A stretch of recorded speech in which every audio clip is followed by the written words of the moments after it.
bien, buenos días a todos. Lo primero, agradecer a Sergio y a Pedro la invitación.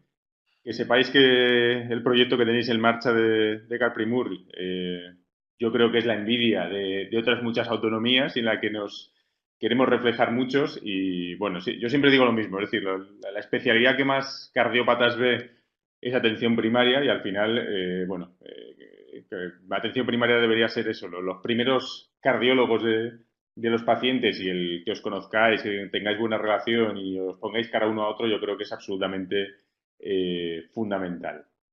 La sesión de hoy, el título puede ser un poco ladrillo, ¿no? El Digital Health, nuevas tecnologías.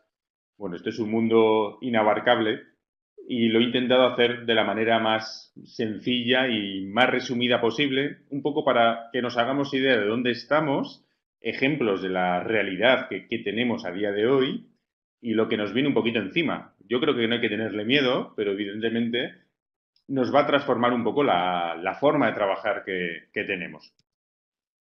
Lo he dividido en dos grandes partes. Una primera muy somera, muy breve, de redes sociales, que yo creo que es obligatorio que todos estemos en redes sociales. Y una parte un poquito ya más densa, más profunda, de esos conceptos que oímos tanto y que no tenemos mucha idea de lo que es ni para lo que va a servir, ¿no? Del Big Data, de la inteligencia artificial, del Deep Learning, etcétera, etcétera. Lo haremos todo, como os digo, muy en plan sencillo.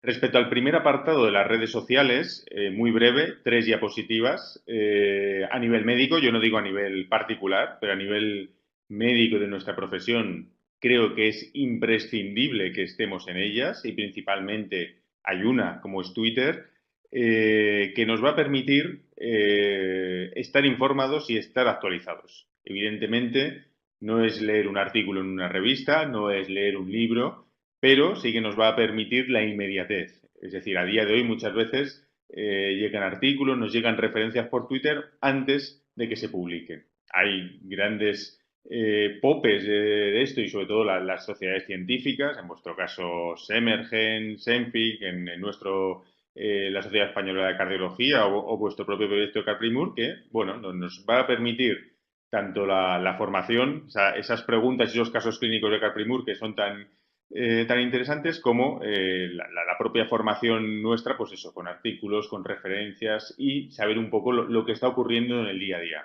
Como os digo, no es nuestra fuente de estudiar el Twitter, pero evidentemente sí que nos permite, si algo me interesa, bueno, empezar a profundizar en ese tema. Yo creo que seamos activos o no en cuanto a la publicación en Twitter, yo creo que sí que es muy interesante que todos tengamos un perfil y bueno, sigamos a los perfiles que más nos puedan interesar.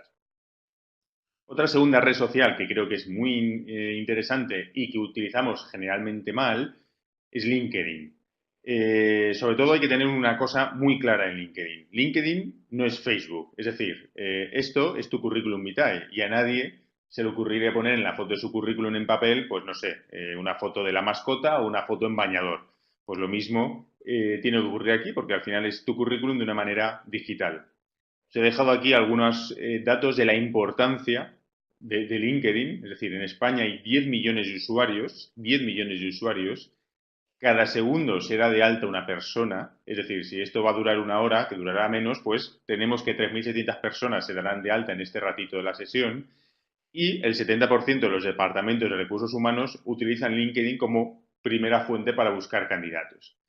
LinkedIn además ha ido evolucionando y, bueno, los que tenéis perfil o los que os vayáis a hacer perfil, vais a ver que a la derecha te aparece ir a otros productos de LinkedIn. Y aquí tenemos una plataforma enormemente potente, como SlideShare, que casi todos conocemos, con un fondo de diapositivas de todos los temas que queramos, médicos, no médicos, etcétera, etcétera. O, por ejemplo, el apartado de Learning. En ese apartado de Learning hay cursos gratuitos de lo que sea y algunos de mucha calidad y de instituciones importantes, españolas, americanas, bueno, donde nos podemos registrar y ver ese curso, que normalmente es un formato vídeo, o el Profinder, por ejemplo, que, por decirlo así, son empresas que ofrecen sus servicios.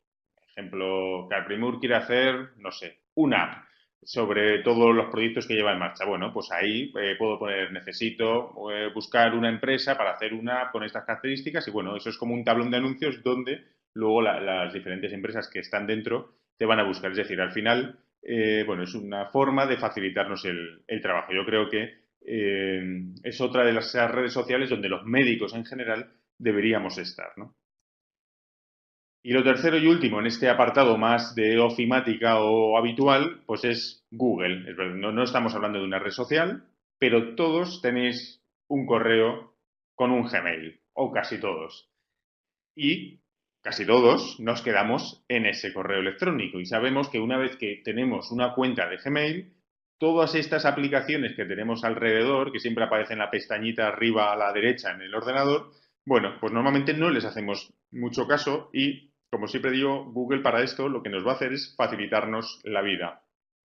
Muy de manera resumida, bueno, pues tenemos desde un pendrive, es decir, el USB, por decirlo así, está muerto. Vamos a trabajar en la nube con el Drive. Esto podemos compartir los documentos con el resto de compañeros, dejárnoslos solos, encriptarlos, etcétera, etcétera. Por supuesto, un Word, un Excel, un PowerPoint, todo online, que me permite estar donde sea o que el ordenador se me estropee y tenerlo en la nube, un calendario para sincronizarlo con todas nuestras agendas, un Hangouts que nos permite hacer videoconferencias como podemos estar haciendo ahora con los usuarios que queramos, formularios para hacer encuestas, peticiones, canal de YouTube. Es decir, aquí hay un mundo enorme que tenemos todos de manera gratuita con una cuenta de Gmail y que realmente no utilizamos y que es verdad que nos va a permitir o nos va a facilitar nuestro día a día en muchas cosas y que os invito de verdad a que cliquéis sin miedo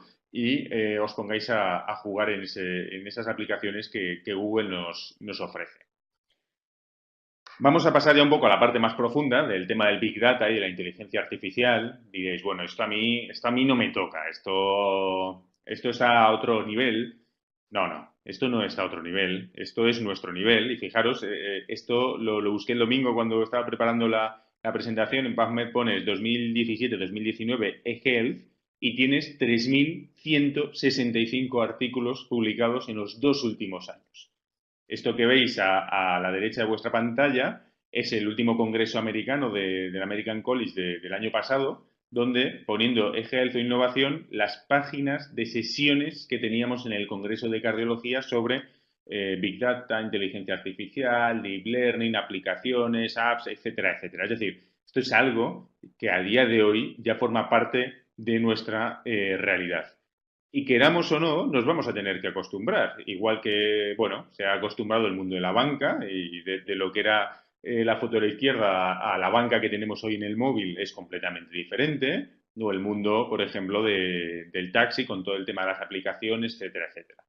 Y no podemos ser taxistas en este sentido de protestar y no adaptarnos. Esto es una realidad que la tenemos y que nos va a ayudar en nuestra práctica clínica. Este gráfico que seguro que habéis visto resume un poco toda esa nube enorme de Health. Evidentemente no vamos a hablar de todo, tranquilos, pero sí que quiero que os quede claro 2, 3 conceptos principales que van a formar parte de nuestro día a día, ¿no? Lo que es la inteligencia artificial y el machine learning, una parte clave que es la fuente de todo esto, el dispositivo que todos tenemos, que es el teléfono móvil, y esto va a ser la clave de todo, y otra parte que todos tenemos, aunque pueda ser una gran desconocida, que es el tema del genoma, ¿no? Un genoma a día de hoy es muy barato y nos va a dar una información enorme y esto es lo que nos va a permitir enlazar estas 3 cosas, smartphone, genoma y la inteligencia artificial, para tener una fuente de datos enorme e ir a una medicina mucho más personalizada de lo que hacemos ahora. Si empezamos con el Big Data al final pues es el gran hermano, ¿no? Es una recopilación de grandes números de datos, millones de datos, y esos datos ¿de dónde salen? Pues principalmente van a salir de estas 2 fuentes principales. Las redes sociales, llamámosle Facebook, Twitter, etcétera, etcétera, y todos esos sensores. Vais a ver varias veces o varias diapositivas con portadas de la revista Time, que como veis está muy metido en este tema, ¿no? Entonces, como os decía, por una parte el tema de las redes sociales y por otra parte todos esos dispositivos que utilizamos, que si me controla la frecuencia, el pulso, la tensión arterial, la actividad, el estado de ánimo, bueno, todo eso al final son datos que nos van a permitir monitorizar, ¿no? Y todo ello, evidentemente, vehiculado a través, como hemos dicho, del teléfono móvil.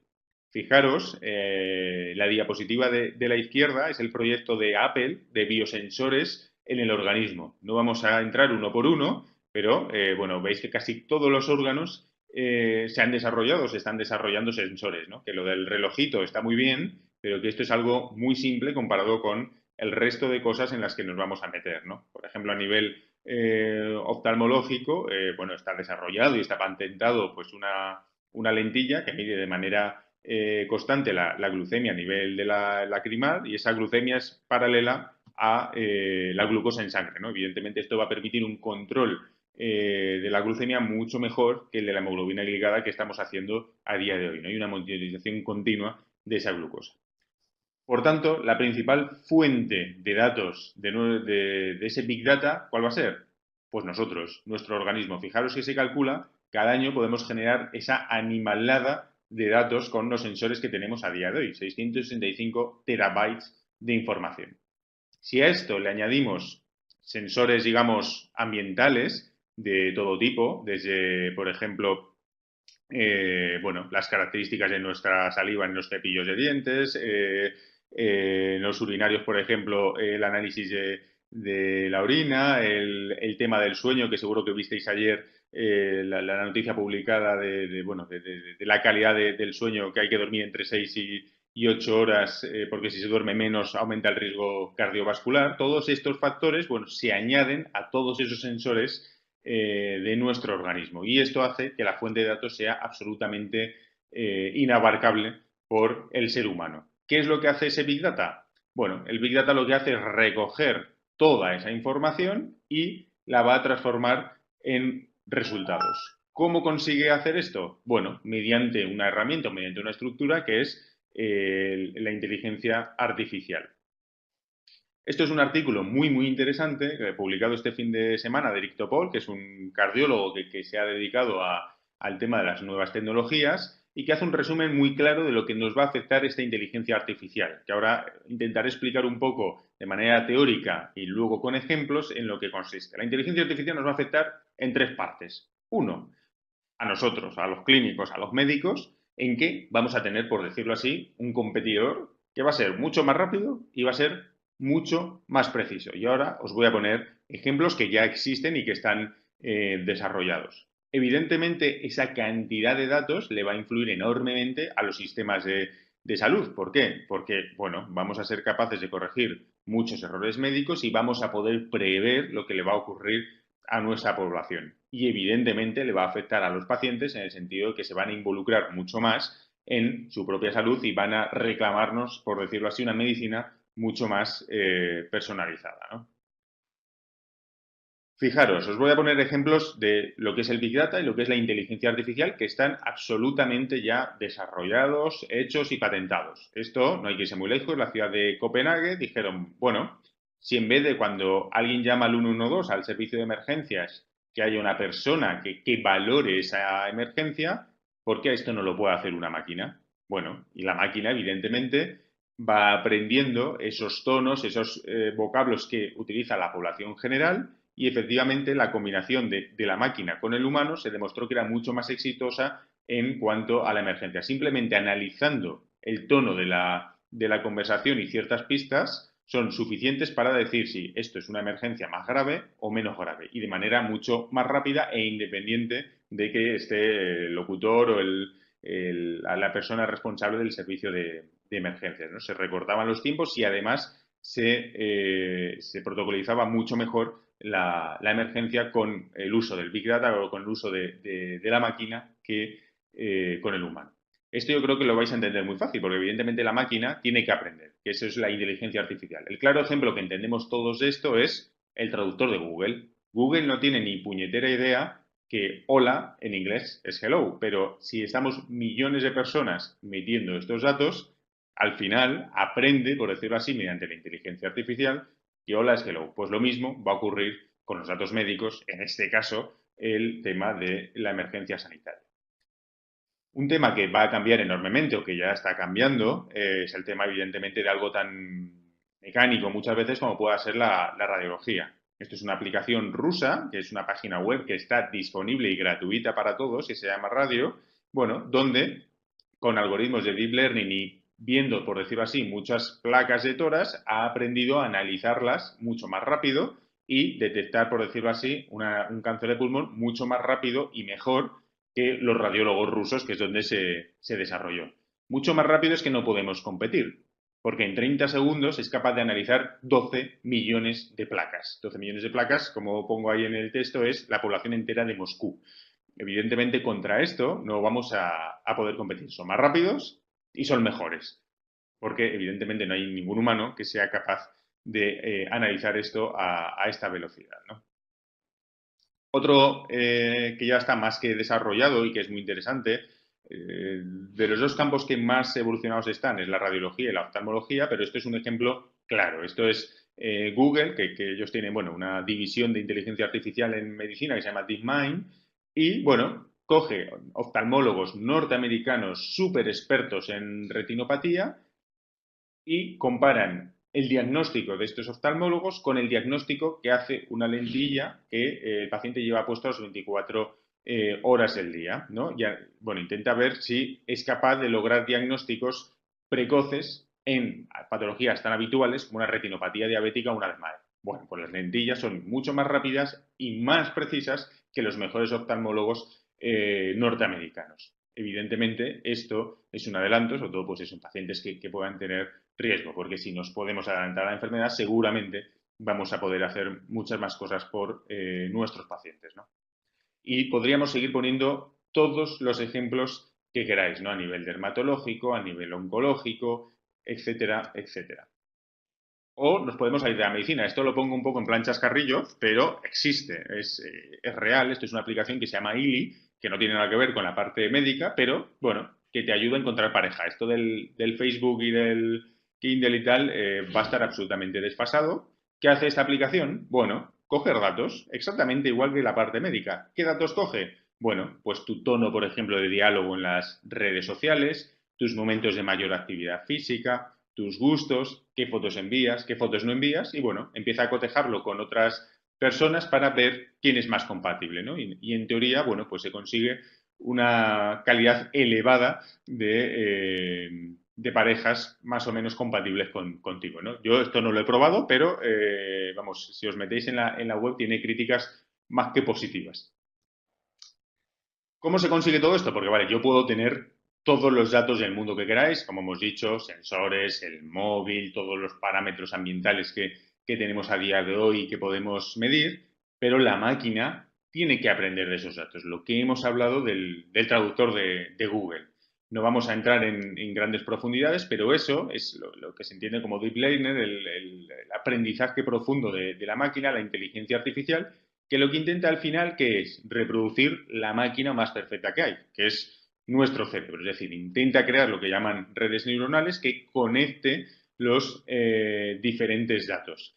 Un claro ejemplo, por ejemplo, son, bueno, los grandes cocineros a día de hoy utilizan mucho el tema del deep learning y la inteligencia artificial para hacer platos. El por qué este sabor con este otro funciona, bueno, la máquina muchas veces no lo sabe, pero el resultado es que funciona, ¿no? Entonces, por decirlo así, va aprendiendo de esas miles de millones de conexiones. Lo mismo las placas que hemos dicho de los rusos, es decir, si lee 10 radiografías no lo va a saber, pero si lee 12 millones cada 30 segundos, al final aprende cuál va a ser patológica y cuál no, mediante los famosos algoritmos de los matemáticos. Y eso es un poco lo que se entiende por inteligencia artificial o deep learning, ¿no?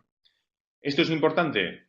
Pues sí, fijaros, esto es un artículo de este año, de febrero, en el que, bueno, más que lo que es el artículo publicado en una revista de impacto importante, aunque no está puesto, los dos primeros autores de este artículo en una revista médica no son médicos, son personal de Google. Es decir, a día de hoy, las grandes empresas, y ahora lo veremos un poco quién nos va a mover en todo esto, están absolutamente metidas en ellas. En la parte derecha podéis ver diferentes experiencias que ya están más que publicadas y más que contrastadas. Y como decía, pues hay muchos campos donde las cosas van a cambiar. Principalmente radiología y neurología, ¿no? Los TACs cerebrales, las resonancias cerebrales, mamografías, a nivel de anatomía patológica, evidentemente, eh, la valoración de las piezas anatómicas por inteligencia artificial y por la máquina se va a hacer más rápido y mejor que muchos anatomopatólogos. A nivel dermatológico, cánceres de piel, melanomas, a nivel oftalmológico, lo que hemos hablado de la retinopatía diabética, de MAE, a nivel del aparato digestivo, incluso a nivel nuestro. Hay varios artículos que han levantado bastante ruido sobre, por ejemplo, cómo la máquina es capaz de hacer un ecocardio rutinario y medir los diámetros telediastólicos, telesistólicos, la hipertrofia ventricular, etcétera, etcétera, mejor que ecocardiografistas expertos, ¿no? Veremos hasta dónde llega esto a nivel clínico, pero que está más que desarrollado y más que publicado.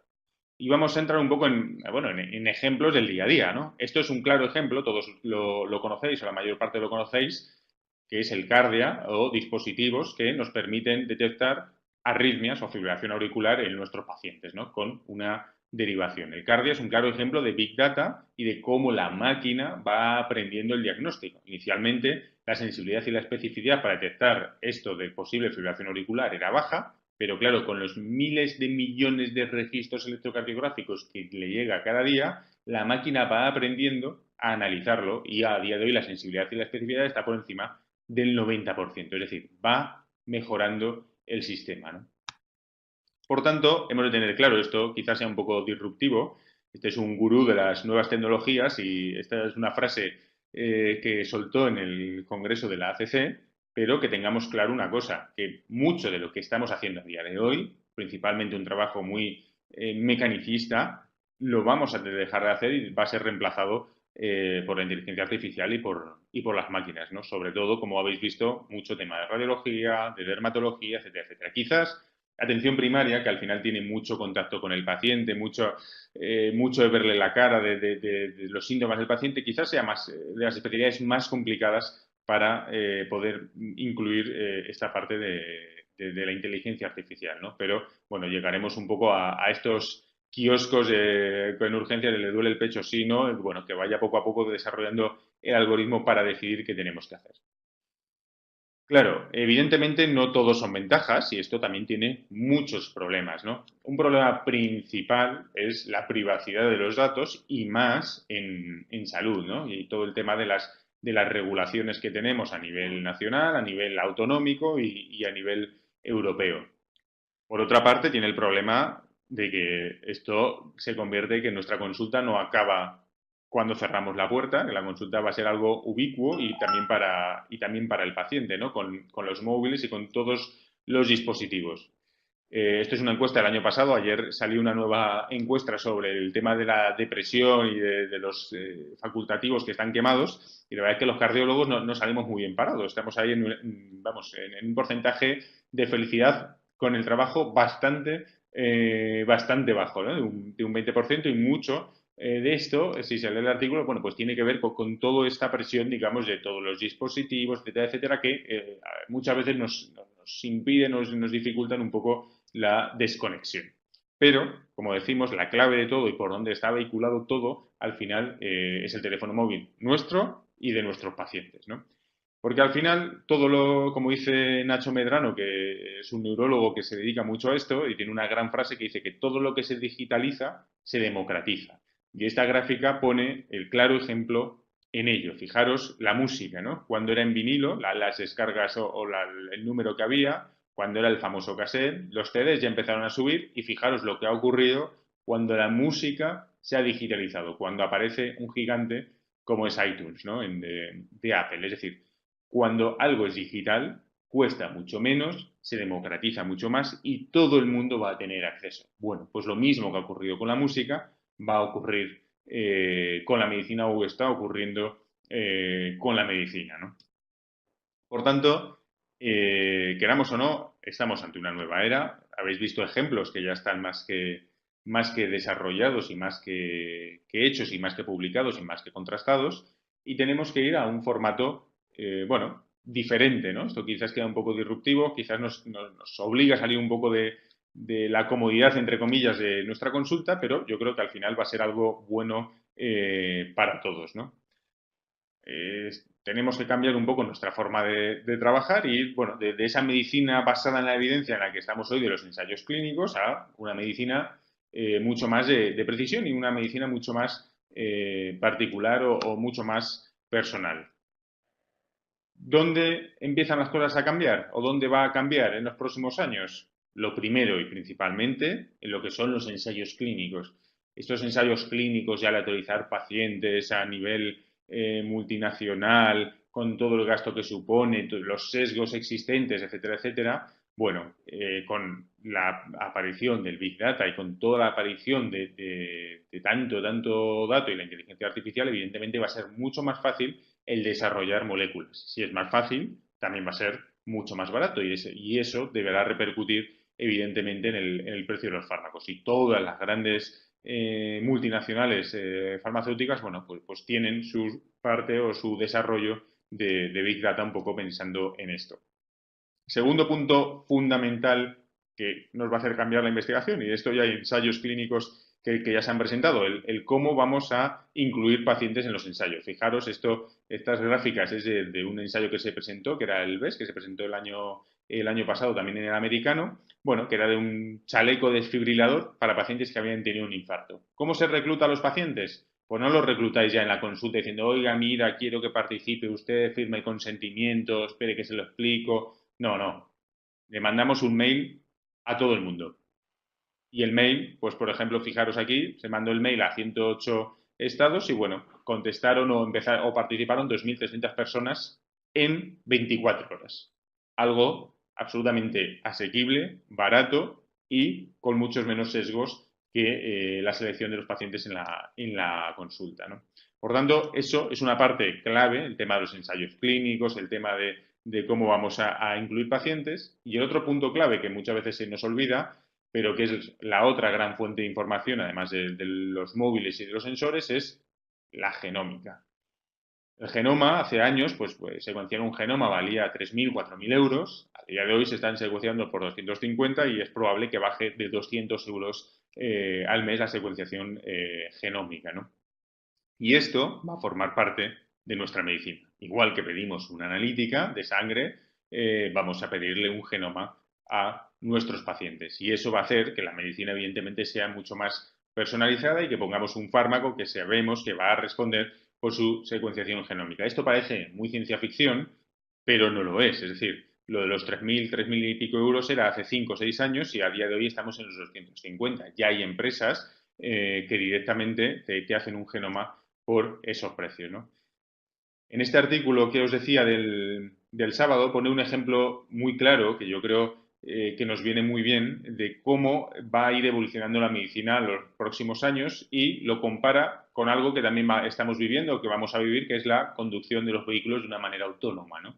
Fijaros cómo arriba es la conducción de vehículos y, bueno, donde estamos, por decirlo así, estamos empezamos en el cero, a día de hoy tenemos una cierta asistencia, oye, ya nos ayuda a aparcar, el tema de todos los apoyos que tenemos en el coche, etcétera, etcétera. Y bueno, el objetivo es llegar a esa bueno, conducción absolutamente autónoma que no dependa del ser humano, ¿no? Y en ello se está trabajando. Si ponemos, digamos, estos cinco estadios de la conducción a nivel de la medicina, pues evidentemente el cero es donde estamos. Estamos bastante atrás, ¿no? Por decirlo así. Es decir, al final es una relación absolutamente asimétrica del médico o de la enfermera con el paciente, ¿no? Donde la información normalmente transcurre de una manera absolutamente unidireccional. Evidentemente, con todo esto que hemos un poco hablado, Big Data, inteligencia artificial, todos estos datos, el tema genómico, etcétera, etcétera, el médico y la enfermera o la rama sanitaria nos vamos a tener que ayudar de toda esa información que nos va a poder aportar la inteligencia artificial, porque al final, por mucha medicina basada en la evidencia que tenemos, más de la mitad de las decisiones las tomamos basadas absolutamente en nuestra experiencia y con un grado de certidumbre realmente bajo.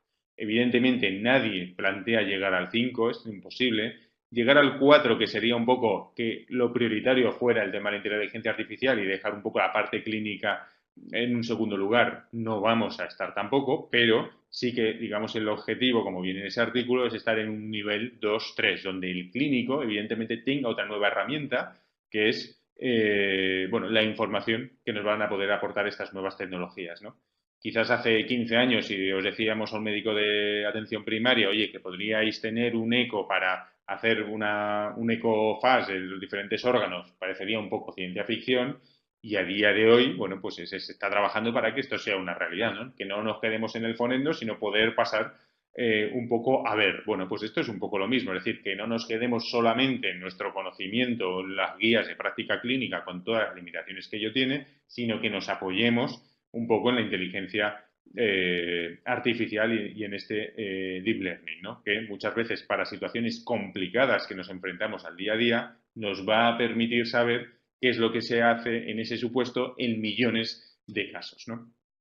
Fijaros, en este mismo artículo que os digo del Nature del sábado, bueno, viene ejemplos de cosas que ya están absolutamente desarrolladas, publicadas y que se están utilizando, ¿no?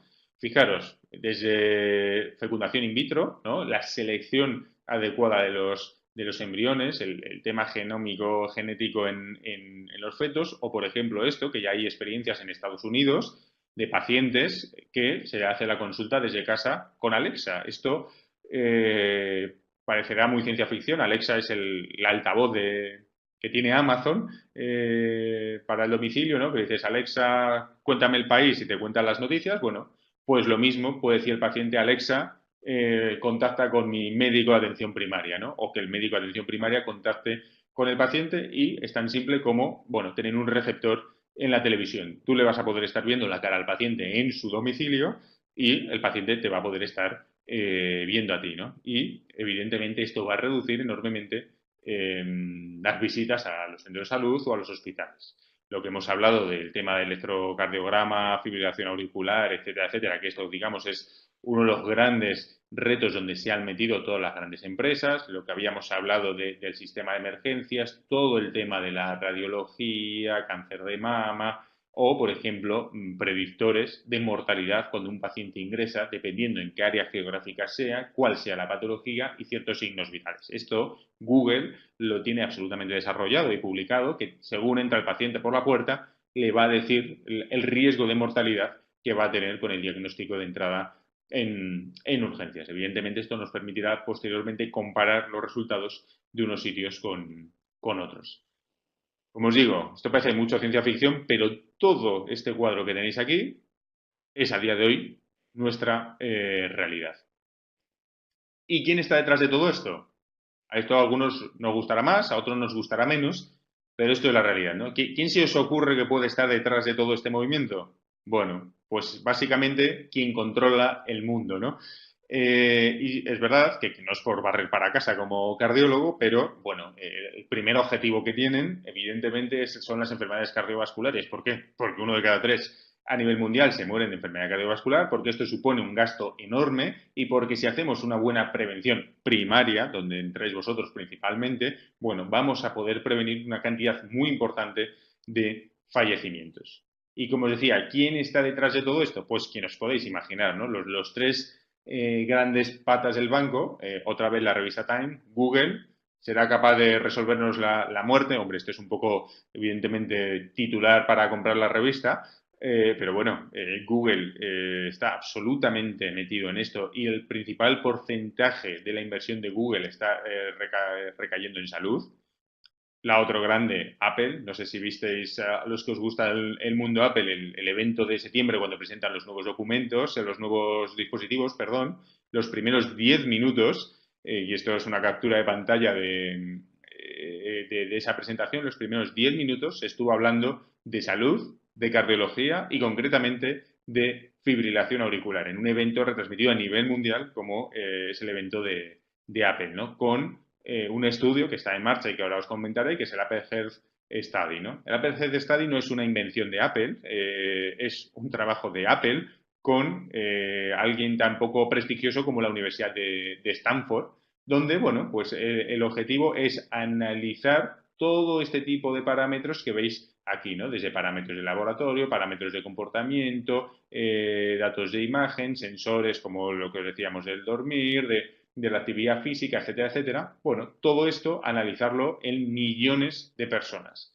Aquí tenéis a la izquierda de vuestras pantallas otro proyecto muy similar de Google, que Google le regala al paciente el móvil, el teléfono, un sensor de sueño y, bueno, con todo esto el paciente va a estar monitorizado. El objetivo es meter a 10.000 pacientes durante 5 años para, bueno, analizar todos esos hábitos de vida y predecir qué es lo que va a ocurrir. Y el otro grande, hemos hablado de Google, hemos hablado de Apple, y el otro grande, que no se nos puede olvidar, es Amazon. Amazon tiene un acuerdo con el gobierno norteamericano, bueno, pues para desarrollar una plataforma de medicina de precisión y básicamente esto se llama Eureka, iros acordando de este nombre, donde, bueno, se invita a la gente normal de calle, ya os digo, esto no es ningún ensayo randomizado, a participar en él, ¿no? Y bueno, Amazon, digamos, por decirlo así, tiene la gran nube con los datos donde se sincronizan todos estos datos que el paciente va a ir recogiendo a lo largo del seguimiento. Y todo esto está apoyado por el gobierno norteamericano. Fijaros, bueno, se mandaron 100.000, la primera batida se mandaron 100.000 mails, el 35% abrió el mail, 500 personas dijeron sí en las 2 primeras horas a un coste evidentemente cero, que es lo que tiene enviar el correo electrónico. Esta es la página de Eureka Platform, que bueno, cualquiera nos podemos registrar. Y básicamente, bueno, pues es dar permiso para acceder nuestros datos del móvil, de actividad, de frecuencia, de sueño, de etcétera, etcétera, etcétera, a Amazon para, bueno, luego poder investigar. Fijaros, esto era la primera batida de mails fue 2015 y fijaros cómo ha ido aumentando de una manera progresiva la inclusión de pacientes, ¿no? Y bueno, aquí el problema quizás evidentemente sea el tema de las agencias reguladoras, que esto en Estados Unidos la FDA lo ha aprobado, la EMA en Europa no, pero tener en cuenta que los tres grandes, Amazon, Google y Apple están detrás de esto, van a tener los datos y evidentemente todo esto va a hacer que la medicina cambie. Yo creo que fue en septiembre o en octubre cuando salió una noticia de que Amazon había contratado a un cardiólogo muy prestigioso de Estados Unidos, bueno, para formar parte de este equipo, ¿no? Tienen ya más de 50 especialistas en la división médica de todo tipo, desde primaria, cirujanos, cardiólogos, internistas, bueno, analizando y desarrollando todo este programa de salud que vamos a tener aquí entre nosotros, ¿no? Por tanto, un poco el resumen de todo esto, y ahora vamos a poner un ejemplo práctico para terminar, es que toda esta inteligencia artificial, todo este Big Data, ¿cómo lo podemos resumir? Yo creo que este gráfico lo resumen muy fácil, perdón. Todo este gráfico lo resumen muy fácil. Datos, todos los que queráis. Datos demográficos, datos personales, datos clínicos, actividad, tensión, frecuencia, etcétera, etcétera. A esos datos le añadimos todos esos factores ambientales que hemos hablado, bueno, y con esa animalada de datos que tenemos, bueno, pues ahí ese Big Data empieza a trabajar con lo que es la inteligencia artificial. Esa inteligencia artificial empieza a generar redes neuronales y de todos esos datos al final va a conseguir sacar unos resultados. Y esos resultados, al final, tienen que pasar por este que lleva el fonendo. Y esto yo creo que es la parte fundamental que nos va a diferenciar de otros procesos como puede ser la conducción. Es decir, no tenemos que tenerle miedo a todo esto. Esto yo creo que va a ser un apoyo a nuestra actuación, a nuestra actividad en el día a día y que nos va a permitir, bueno, tomar decisiones con un mayor respaldo en muchas cosas que a día de hoy, como digo, siempre, bueno, nos movemos en unas zonas grises, ¿no? Por ejemplo, si yo tengo dudas, si tengo que anticoagular un paciente con fibrilación auricular o si al paciente va con doble terapia antiagregante y además tiene una fibrilación auricular y tengo dudas que tengo que hacer, bueno, si yo pongo ese caso en la máquina que tengamos en la consulta y me dice que X millones de personas lo que hacen es esto, bueno, yo ahí voy a tener un respaldo de práctica clínica que a día de hoy soy incapaz de tener, ¿no? Y que, bueno, me vuelvo un poco en esa relación unidireccional con el paciente. Diréis, bueno, bien, bien, bien, sí, esto está todo muy bien, pero yo tengo, bueno, 10 minutitos de consulta, a mí esto del health, ¿en qué me va a influir? Bueno, pues como médicos de primaria, no es que os vaya a influir, es que os está influyendo ya. Fijaros, esto es un documento de la Sociedad Europea de Cardiología sobre el screening de fibrilación auricular, ¿no? ¿Qué es lo que hacéis? Se lo hacéis, le tocáis el pulso al paciente de más de 65 años, le hacéis un electrocardiograma a todos. ¿Qué pasa si viene un paciente que dice que en el móvil le está detectando una arritmia? Y esto cada día os lo vais a ir encontrando más, ¿no? Las guías a día de hoy son bastante, bueno, objetivas. Te dice un screening oportunista en mayores de 65 y un electro sistemático a todos los mayores de 75. Pero este screening, en breve, el paciente os va a llegar que ya se lo ha hecho en casa y que ha detectado X en el reloj o en la aplicación del móvil y vamos a tenerle o vais a tenerle que dar una respuesta, ¿no? Os he puesto aquí un par de aplicaciones que he encontrado, pero que puede ser esta o cualquier otra. Fijaros esta de la izquierda, que es una aplicación absolutamente gratuita, con la fiabilidad que pueda tener, pero que el paciente poniendo el dedo en la linterna del móvil te permite saber la frecuencia cardíaca, si tiene una arritmia, la frecuencia respiratoria, si soplas por el micrófono te hace una espirometría, etcétera, etcétera, y es completamente gratuita, con la fiabilidad que pueda tener, pero estos datos al final os van a llegar a vuestra consulta, por no hablar ya de cosas más desarrolladas como pueda ser el tema del iWatch o el nuevo teléfono de Apple que de manera automática detecta fibrilación auricular, ¿no? Por simplemente la variabilidad de la frecuencia, ¿no? Y os va a llegar un paciente en ritmo sinusal, le vais a hacer un electro en ritmo sinusal y el reloj dice que es que ayer tuvo una fibrilación auricular. ¿Cómo vamos a dar respuesta a esto, ¿no? Y esto, bueno, pues va a ser una nueva problemática que se nos va a presentar en la consulta o una nueva solución. Evidentemente, si el paciente detecta una fibrilación auricular y tiene esa fibrilación auricular, bueno, pues le voy a estar previniendo la posibilidad de un ictus, ¿no? Evidentemente, en estas nuevas tecnologías y cosas más sencillas tenemos múltiples webs y aplicaciones que nos van a ayudar en la consulta. Os he puesto esta, por ejemplo, de AcuPlus, que está, bueno, muy bien para los pacientes y a día de hoy nos tenemos que acostumbrar a poder recetar aplicaciones y poder recetar webs a los pacientes o aplicaciones o webs para nuestro día a día, ¿no? Por ejemplo, algo tan complejo como el tema de la anticoagulación, de fibrilación auricular, que muchas veces es complicado la elección. Bueno, pues tenemos aplicaciones como la de la Sociedad Española de Cardiología que nos va a permitir un poco, poniendo las características del paciente, identificar qué fármaco va a ser el más adecuado. O si tenemos que discutir con el paciente, esta página está muy bien, que se llama healthdecision.org, que, bueno, os he puesto el ejemplo de fibrilación auricular, que es con lo que estaba, pero hay otras muchas decisiones en las que, bueno, tú le pones las características de tu paciente, le dices las opciones médicas que tiene, por ejemplo, veis aquí warfarina, rivaroxaban, apixa, doxa, etcétera, dabigatran, y te saca esta tablita en la que le explica de una manera muy gráfica al paciente qué es lo que ocurre si hacemos una cosa o hacemos otra. Es decir, que a día de hoy, y esto es una realidad y esto deberíamos estarlo utilizando, bueno, nos va a permitir un apoyo tanto a nuestra decisión como, bueno, a involucrar al paciente en esa decisión muchas veces compartida, ¿no? Por tanto, tenemos que pasar de esa, bueno, medicina automática que estamos haciendo a una medicina pues mucho más personalizada, ¿no? Y os pongo un ejemplo un poco extremo para terminar, de una mujer de 62 años, una fibrilación auricular paroxística, que tiene una crisis más o menos cada 3 meses, una eco completamente normal, el último electro está en sinusal, tiene un chas base y un punto, y bueno, pues a alguien, no sé por qué, le puso Adiro y está con diltiazem, ¿no? Este es el tratamiento. Muy personalizado esto, la verdad es que no parece, ¿no? Porque al final, ¿qué le decimos? Bueno, pues vuelvo usted en 6 meses, sigue igual, vamos a ponerle un holter a ver si detectamos algo y, bueno, si detectamos algo hacemos una ablación de venas pulmonares, ¿no?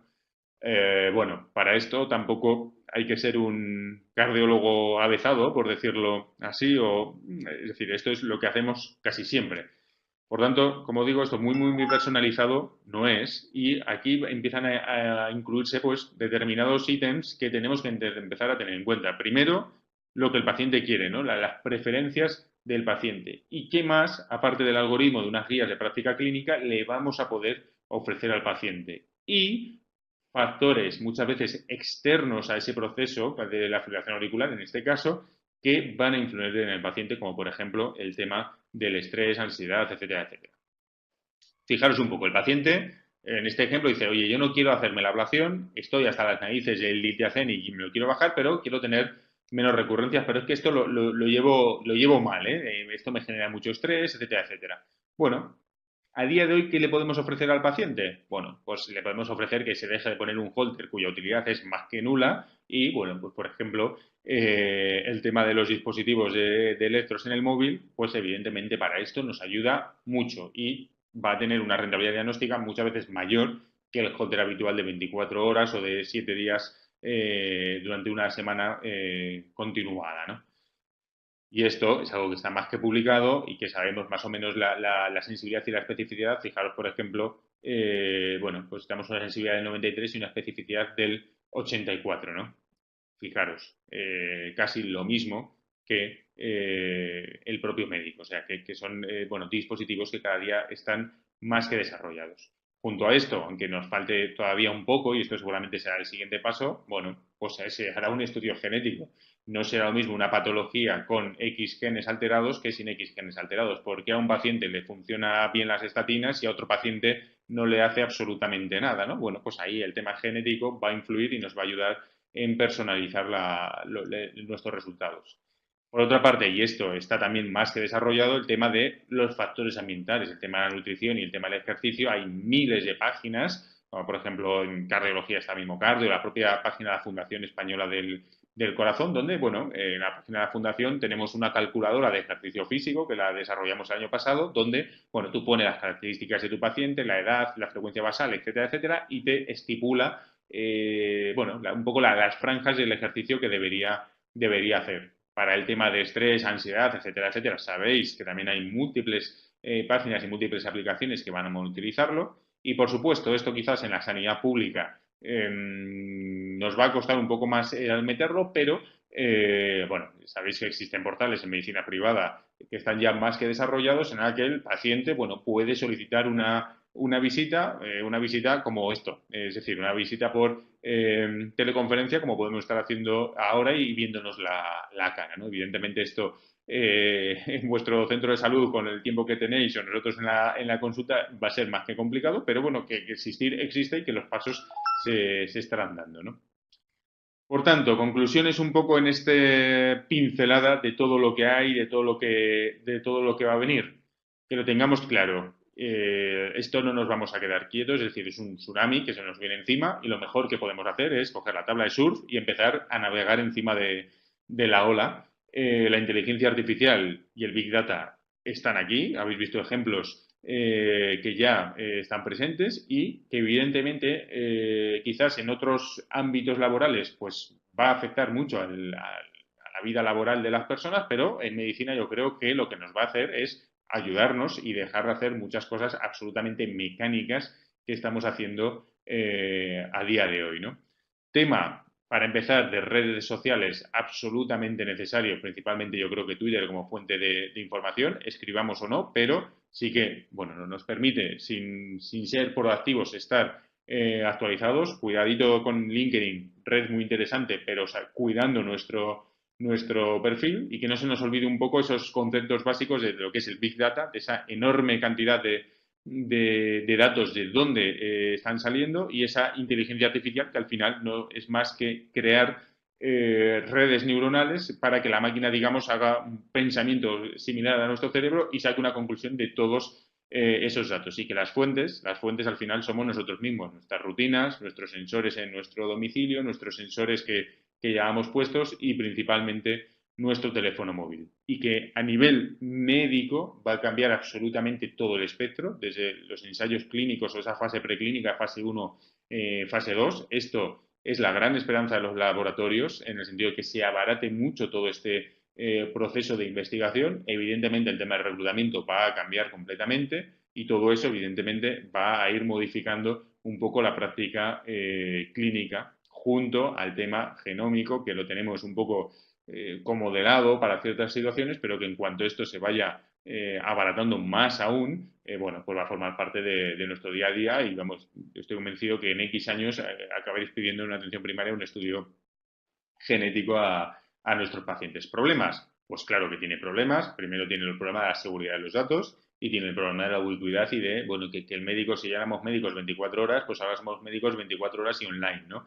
Entonces, bueno, esto es un problema. Y el otro quizás gran problema es que al final es la dictadura de los tres grandes, que son los que tienen todos nuestros datos y que manejan mucho más de lo que pensamos, como son, y habéis visto los ejemplos de Apple, de Amazon y de Google, ¿no? Pero que tengamos en cuenta que todo esto, al final, lo que va a hacer es una medicina más personalizada, una medicina, bueno, mejor para nosotros y